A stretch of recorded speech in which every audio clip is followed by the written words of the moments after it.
Stop Junta, building better Africa. It's a Thursday, 8th May 2025, and good morning and welcome to another edition of Press Review. Today we're with me, Robert Edward, and my colleague, Herbert Katanda. Good morning, Antondo. Good morning.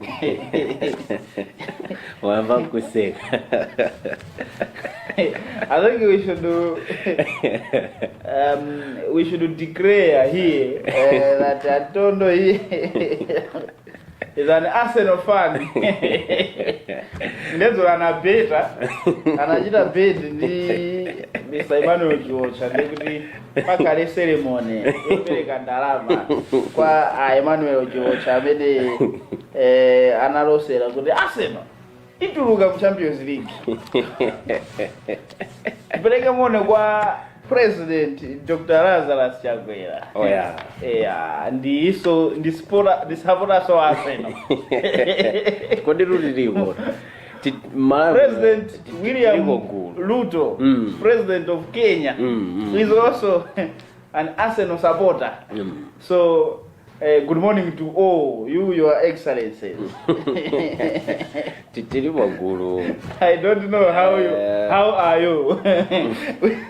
Come on, let's start with the Nation newspaper. We're having Nation and the Daily Times today.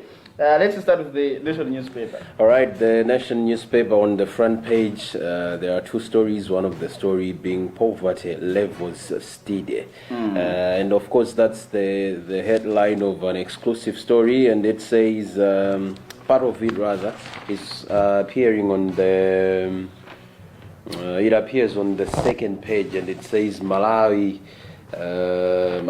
are still trapped in extreme poverty. Data in the latest United Nations Human Development Report shows that nearly half of Malawians remain trapped in multi-dimensional poverty, while the country's human development progress is among the slowest in the world.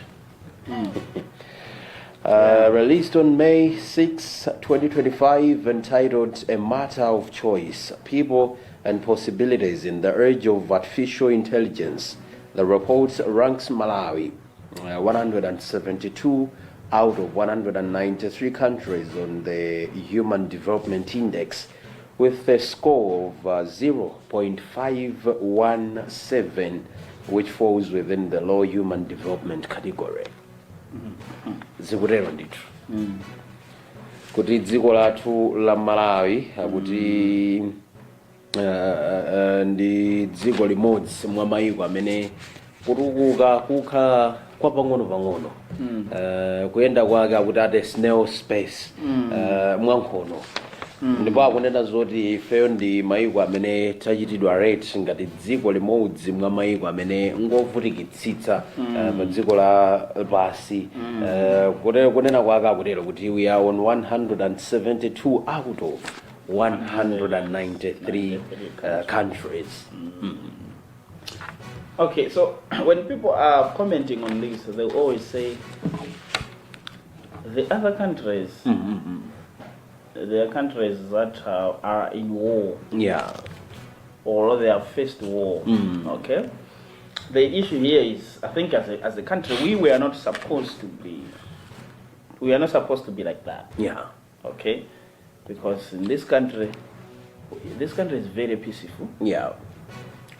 Tima kugirana majekete kukangana inde koma sizinafike ndipo sizingafike pa nkhondo.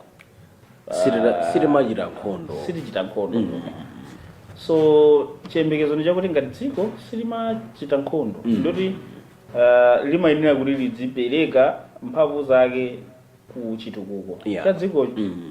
So sitikutukuka ndifovutika komanso ndifovutika kwambiri suti ndifongovutika sikuti ndongovutika chabe koma kuvutikitsitsa kwambiri. So ndi chinthu choti chimamvetsa chisoni kwambiri, chimamvetsa chisoni. I don't know kuti the leaders akamamva izizi, I don't know what it means to them. Amamva bwanji. You see, there is an aspect of human development, okay? Kutukuka kwa muntu, all right? Yesterday ndinachita kumwayi ndinapita ndinapita kumano utata koma ndinakafika kobe. In fact I just got interested ku BICC kumene amapanga launch galimoto yori sigwisa ntchito mafuta imangogwisa ntchito magetsi amachaja. And panali makosana pamenepo timakambirana kumayiona galimoto ija ndi an officer from Sky Energy was explaining how the car works ndizina zotero. And then after that the guy wa Sky Energy left us. So we were about 4 or 5 of us. I mean, timakambirana pamenepo kuti look, if you check in drama kapena mtengo wa galimoto kumanso mtengo wa zinthu kumalawi kuno, you know, government will be saying kumalawi kunoko things are cheaper. There are some things which are cheaper, okay, compared to other countries. You know, mumati zinthu zikudula kuma mutati mapita dziko lakuti zinthu zodula kwambiri kuposa kuno, so on and so forth. And then someone said, look, it's not really about the price. It's about the capacity of the citizens to achieve the price. Okay? So, kudula kusura maranthozori kudula kusura sekuti nzodula kwa wina aliyense nzodula kwa kufananiza ndi dziko lina. Komano according to benefit mapezera. According to benefit mapezera. Amalawi ambiri amakhala zoti alibe kuthekera kopeza ndalama zoti zikhozofikira mtengo wa chinthu chofunikiracho. Okay? So chinthu icho tikachitenga kufananiza ndi moyiko ena amene anthu akumene koko ali ndi kuthekera kuti akhozofikira mtengo menewo. So that I always take that as an unfair analysis. It's unfair analysis to be saying mafuta Malawi munomo ndo cheaper kuyerekeza ndipo Zambia. Okay, when you have said that, have you also ever tried to say kapesede kandrama kanthu aku Malawi ndikofanana nanda ku Zambia? Because if that it has to go hand in hand. If it cannot go hand in hand, ndekuti makazo kuti somebody is just trying to use that and make his or her incompetence to look like he's being competent or he's trying to provide development in this country. A lot of failure by leaders, a lot of failure by the government, the leaders in government actually. My policies are, whether they look nice, but implementation is 0%, you know, things like that. It's what makes the country to be where it is now. So ngati dziko ndoti ngati dziko ndifosauka apo bora kutero komanso anthu human, you know, people nosopauka ndovutikaso. It's not only dziko. It's not only dziko. Okay. Apart from dziko khala losauka komanso anthu so ndovutika ndosauka. So it's a very pathetic situation. And tikamati tikukhala pano kumati taona anizakuti taona anizakuti I always say kuti developments in this country ineyo ndimati ndikamawerenga if we leave out the administration ya late Dr. Hastings Kamsubanda, from there when I started counting, you know, as a person, because entire Dr. Hastings Kamsubanda, I should say good, I think in nayo wangono kwambiri adamba somona kulamula ndisana bani analo wangono kwambiri. So the things that I see that is from nthawi ya Bagiri Munuzi imene ineyayos motozi ndikirako. Yes. To nthawi ya Bingu, to nthawi ya Dr. Joyce Banda, Peter Mutharika, and President Dr. Lazarus Chakwera, the incumbent. If I count development, real development that you really show this is development, wana rent in this country. Because remember wearing parliament ija, Bingu National Stadium, Masti, Chani, when I sit down in the morning, kwambiri timachita renovate zopezeka vokale. Yeah, so you can see good even that part of infrastructure development wabuzobe kuti tikutsalira okay, kutsalira if we compare now with other countries, I mean in the same period of time they have achieved a lot very far. All right, so we have the Tanzania, Chani, you know, things like that. So timakhala ndithu tili ndi ma excuse kuboma kumakati ma excuse tinataki tosamveka toduka mutu kungolankhula kuti iwo amakhala zoti pamene popo achaya kuti they have defended the government or whatever. Koma I'm telling you amari kuchaya kugwetsa. Yes, I'm telling you people anthu akumalawi kuloko amakhala kuti ndanthu anzeru. Pela pakesi pachatika kamba kunkuno ino ndine pa program imwe kuti even nkhani yovotayo it's not kuti anthu amakhala zoti chiganizo sadapake amakhala anapanga kale pali anapanga chiganizo aliyesa akudziwa kuti okay now come September 17 ine ndikavotera kuti kaya koma anakhala chiganizo anapanga kale. That's how difficult a Malawian is. Yeah. So anthu amene sanapange chiganizo ndaja sadakalembetse aja. Amene sanakalembetse sanapange. Yeah, I think that's the best description. So it's bad. Poverty stings a lot. And it's bad.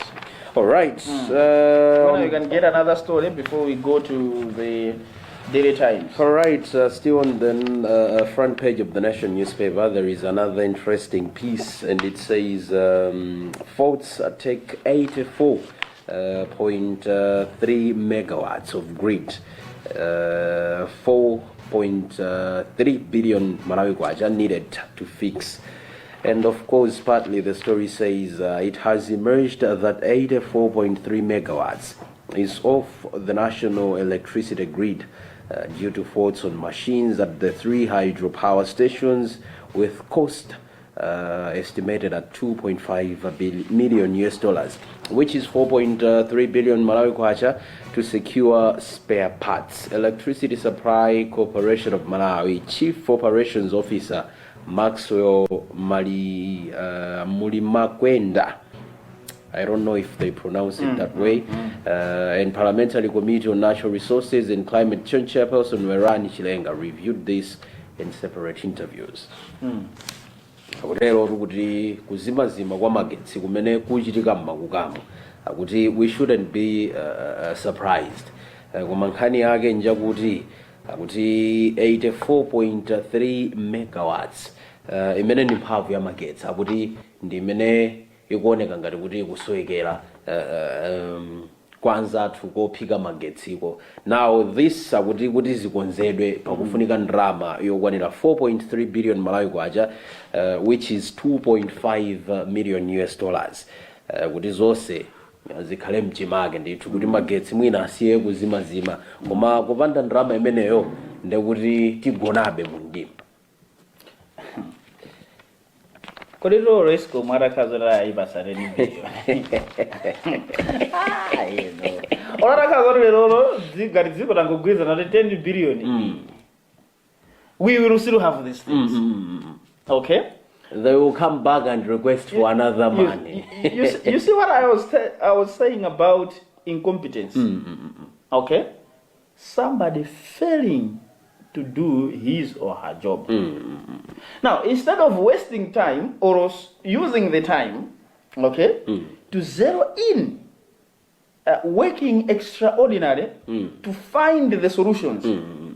You see what what the body, you see what, you know what they do? They invest a lot of time, intelligence and resources to find explanations. Yeah. Okay? Instead of because you know by the end of the day magetsi provide. Okay, in all that explanation what by the end of the day sizimupindula kenakali wose nani ndi zokambirana ndi munthu wina wake amajomba kuntchito koma every day akajomba kuntchito amakhala ndi chifukwa ine amadziwa kufotokoza.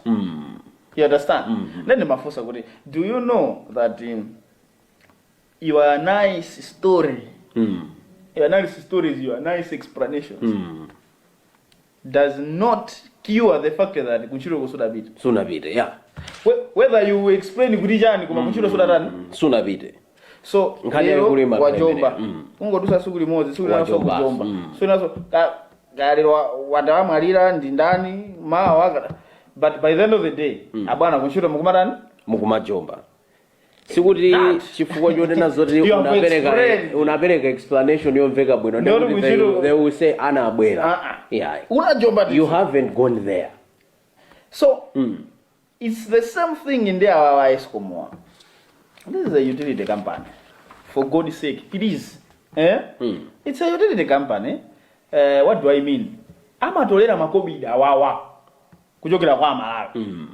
Malawi amena kumageza kumunika amabilipira makobidi pandepa no kuti ende magetsi osaulere kuti munthu kale ndi magetsi pa nyumba pako umalipira ifeyo kuti tipezeke panopa pakanema ndekuti wina akakuonera kwawo olo akuonera pa foni ipo anachaja kugwisa ntchito magetsi and magetsi amene usikuti ndaulere amalipira. So this level of incompetence, okay, that is shown by failure to find solutions to the blackouts, okay, but rather finding explanations to the blackout.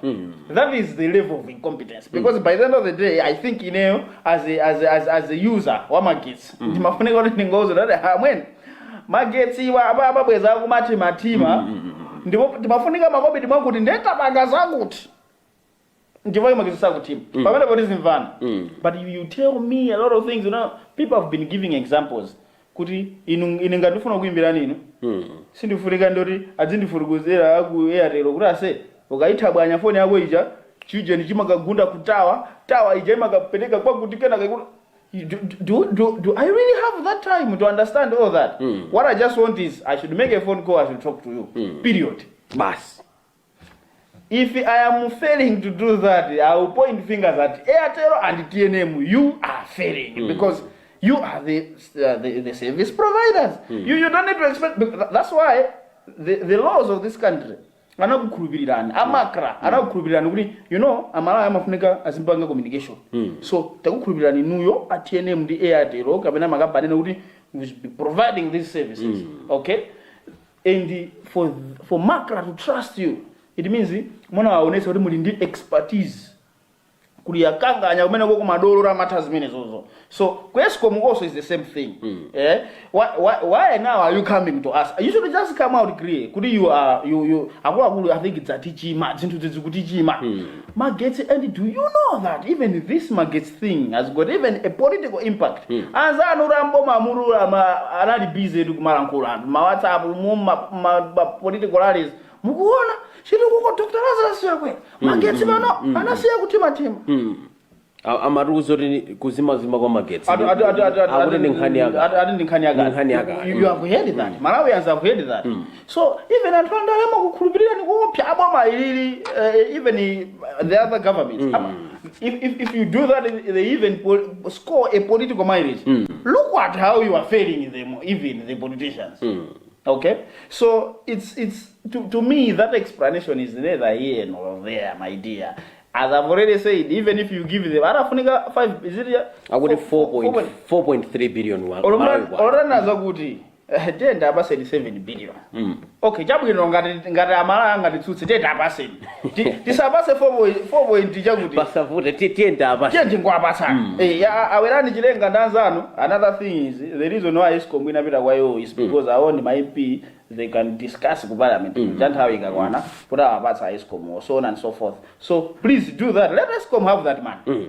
And then they should prove us wrong. Vuro linalinda palingani ziwira baba anthu kuti kuona ngati vuro sikuti ndalama kwenikweni komano vuro ndi anthuwo wakwira ntchito akulemera incompetence. Now there is only one way. Let's give them the money. If indeed the problem is the money, the problem will be fixed. ngati vuro ndi anthu timvaso kufunidwa ndrama zina kapena another explanation. So let's give them. Chifukwa because Eskom will ndrama ikhali nayo. I think kwambiri ifeyo ngatatola nkhani we show them kuti ifeyo ndi ma advocate. Yes. As into zina zake because I don't think ukanakhala zonena zokuti this blackouts are not there. I don't think kuti the Nation newspaper would have gone to Eskom kukapanga interview. Or even writing that story. Chikhala zokuti Eskom anapita kukumana nda natural resources committee kukakambirana izozo kumamagesa sakutima I think kani yoyo ikanakhala yokoma kwambiri chifukwa ndote bweza nthawi Eskom magesa kutima kufunika kuti mulibe ndrama chonje kufunika kuti mulibe ndrama atwinunu mufunika ndrama koma apapa kufunika kwa ndrama kwake kwa mayo nde ndrama zo please aboma kapena the responsible MDAs apase ni Eskom makobidi tione tijero echabwino Park dates Mutharika September 4 top agenda. We are ready for meeting DPP. Because the Religious Board Public Affairs Committee Park is today expected to meet former President Peter Mutharika, who is also opposition Democratic Progressive Party DPP torchbearer in the September 16, 2025 election. Park Executive Director Robert Piri confirmed the development yesterday. Piri said the meeting was a routine occurrence as the country approaches general elections. Akutero kuti apagi akumana nda Mutharika. DPP and Mutharika spokesperson Shadrack Namalomba corroborated the development, saying they were ready for the meeting. Namalomba said the meeting would take place at Mutharika's Page House in Mangoja district. The spokesperson said the meeting had been scheduled for 2 p.m. That's very important. Agakumane na Afrika jana wabada kumana ndia president. So muda lemba rudzibaluwa muda kumana nda president mali pa chikalata that is good. Abaso kwa Mutharika kumukapitaso chikalataso mukalimbeso mukati uze zimene mwauza Mutharikawo. So for ku DPP kuso kuliso kuti mali chani kuli ndere so ku DPP kuli ndere ndere mazo ndere si zamwalo oyenda zicha ureso kapena malizinga specifically za mu DPP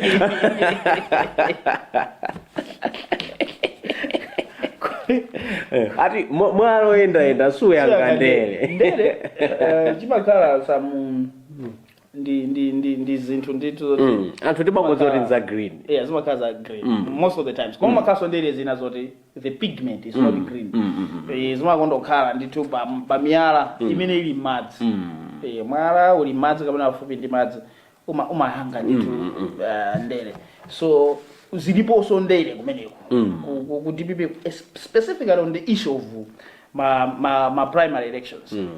Zikuchitika same things zikuchitika so ku MCP ku DPP so zikuchitika aramakana anthu awo makondera ndi zina zotero koma anthu akuti munthu uchakaluza asabimeso independent ndi zina zotero. So those are some of the things that Park please tell this president of DPP Peter Mutharika to look into. We can't these people are calling themselves government in the waiting. We cannot be hearing these things. There is democracy. And I'm glad with DPP there is democratic. We don't want to start calling DPP by its name here. Because DPP is supposed to be the Democratic Progressive Party. But whatever DPP has been doing so far has been an democratic retrogressive party. So we don't want to go on that route. So please, Apagi will be waiting from you. Admark ships 800,000 cotton to Switzerland. I think that is a great story. Koma itamangire ku business. Agudi Malawi cushioned on tax incentives, while the Special Economic Zones Act provides for a host of incentives aimed at enticing investors. Experts say this is not silver bullet to Malawi's industrialization. The International Institute of Sustainable Development is an international think tank that focuses on development, says governance incentives alone are not enough to woo foreign direct investment. Chabu, no? Muna titapita ku business ya nation. All right. In the national newspaper, my business stories yone alipo komano tingotenga imodzi imene kuoneka kuti ndiofunika kwambiri. Maize prices drop temporarily. That's according to Reserve Bank of Malawi. And partly the story says the Reserve Bank of Malawi has described the 25% drop in maize prices in March as temporary, stating that serious interventions are needed to lower the prices going forward. In its market intelligence report, the central bank said maize retail prices averaging 1,292 Malawi kwacha per kilogram, or 64,600 kwacha per 50 kg bag by the end of March was a significant retreat from the record highs reached in early March at 1,743 per kg, or 87,150 Malawi kwacha per 50 kg bag. Akurero kuti chimanga kuchoka mwezi wa March kufika pano chikuoneka kuti chakhanga tichatsikira kwa mtengo pamsika. Komano iyo ndi report imene amachita RBM akati ayenda ndi 2 months seli kukafufuza m'misika. Choyamba ndimafuna ndifunse kuti mufunsa kwa mitengo ya chimanga kwanuko. I'm even surprised. I'm even surprised that calling this intelligence. What. Okay. Yes, the report really. I think this man Malawi akudutsamo. Alimi. I think this report. Okay, to me, this report, I think it can be not of use. Intelligence report igone kuti chimanga chikutsika ntengo. Is that even an intelligence? Is it not obvious? Ikudabwanazo kuti Is it not obvious that people are harvesting chimanga? Ndipo miezi yake ino chimanga chimatsika ndithu. In fact, on the contrary, Reserve Bank, can you go on the ground and find out whether mitengo imene inayikidwa ndi boma kuti anthu alimazigulisa chimanga akutsatira ikutsatidwa kapena because what we have found is anthu akugulisa chimanga 600 kwacha per kg, 700 kwacha per kg. Okay, that is much lower than the 1,050 kwacha per kg imene boma inayika ngati farm gate prices. Okay, alimi akulira akudandaula akuti ndalama asiti kuzipeza imene timaganizira. Tinagula fertilizer modula. Fertilizer 100 chakugulisa 1000. Koma tikagulisa thumba limodzi. Ndalama imene tikupanga ndi ndalama yochepa kwambiri. In fact, less than 50,000. Okay, so ngani imene ili ndi mchere timene uno. Njuji imene ikuluma ndi so nonso mukanena mamwene. Kuna mene muri ndachani Reserve Bank. And they are calling it an intelligence report. How intelligent is it? Akutiru ndi report limene in fact kodi report limene lilula kamara kusamara kulusira ndani. Because if it's about farmers kumalawi kunoko gogo ndikufuna kuyankhulitsana pambali. I don't think mulimi amene panopa amayembekezera kuti akapita kunsika akagulisa chimanga chake pa mtengo wa 1,050 kwacha pa kg ndiye wapita wakampeza venda amuzere yase 8 anzitu kapena 7 anzitu kapena 600 etu. I don't think kuti amene ujaya kamava zote chimanga chikutsika and okay, maybe it's intelligent because they went maybe undercover. Maybe they were not revealing themselves. Yeah, but that's what they normally do. In fact, that was good for you because I did been kuti munapita amene nkomaga auza ndo ndi Reserve Bank. I think anthu akanaka kuthamangisa nota mukufusa zimene zomwe muzifusa kuti wati ndi chifukwa cha anthu mavenda kuti gula mtengo cheap. Kodi mwai kuno kodi chidadiloza njani zimativuta pati because this is a mispressed intervention.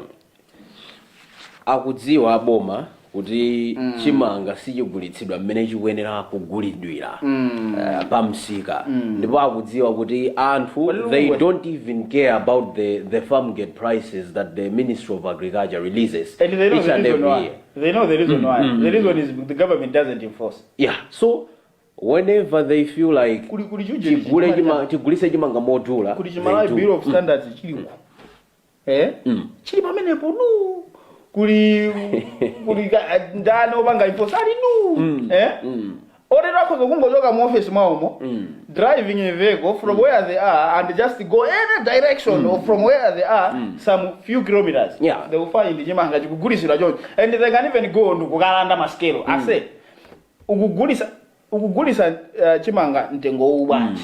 Okay, the Reserve Bank of Malawi, if you want to call it intelligent, please let me give you a tip. Go pamalo pamene akugulisa chimanga akumalemba pa board kati akumalemba tikugula chimanga 1051 koma mulimi akapitisa chimanga chapo muzatase zidangolemba atutabo. You know, the problem is anthu amene amakagula ndiwowa. Mwaona? Ndiwowa kale. You see? Sikuti ndiwowa wokha koma alipo kagulu. Anthu ena onena zoti they are above them. No, they know kuti okay, even if we go there nukafusa munthu kuti akulu chimanga mugulitsa bwanji mtengo uwu adziwa zoti palibe chomwe chitachitika. You see? Iwo ndi customer wankulu. Akugulitsawo ndiwowa. So you know, ndi mmene zimakhalira ku Malawi. So chabwino kwina kuwachitika mwa nthawi yathu. Open sleeve, that's the back page of the Daily Times, and I don't know what's the back page of the Nation. It says farm winds up probe to release alleged sexual harassment findings this week. Human Rights Board launches own investigation, and of course I think those are the sub-headlines of a story which is appearing on the back page of the Nation newspaper. Alright, you can get this and more, including international stories and the international story on the sports scene. Well, I'm very sorry. Mutaimu sana nembe muzase. Yeah, mutaimu sana. Of course, mutaimu alibaza Barcelona. Of course, alimumu alibaza Barcelona. They know when it's not news. At times, I'm a one and ten. Masabora said to Masarabaji, Munadin, Robert Edward Dizanga, Helbert it is a program was at Luntha television. Club Junta, building better Africa.